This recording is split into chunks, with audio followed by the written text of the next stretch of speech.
The integrated universal garage door opener in the rearview mirror can operate up to 3 garage doors. It replaces the need for a handheld transmitter remote.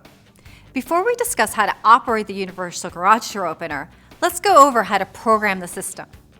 To begin, switch on the ignition.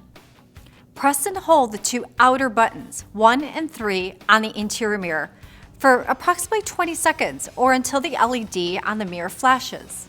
This erases all previous programming from the buttons. Hold the handheld transmitter about 1 to 3 inches from the buttons on the mirror. At the same time, press and hold the button you'd like to program along with the button on your transmitter. The LED on the mirror will begin flashing slowly.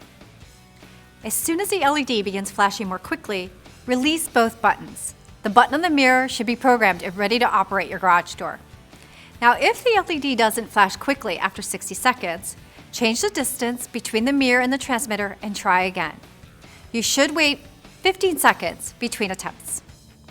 Once programmed and ready to go, with the ignition turned on or the engine running, hold down the button you programmed on your mirror within the range of your garage door.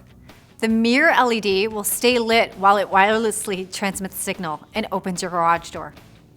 If you are unable to operate the system after repeated programming attempts, your garage door opener might feature a rolling code system and require an extra step to synchronize the system. For this, you'll need a helping hand. Park the Mini within range of the remote control system and program the buttons as we've previously described. Then locate and press the synchronizing button on the system you are trying to program. This is where the second person comes in handy.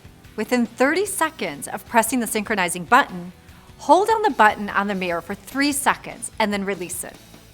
You may need to repeat these steps up to 3 times to finish synchronizing. Once complete, the programmed button should open your garage door.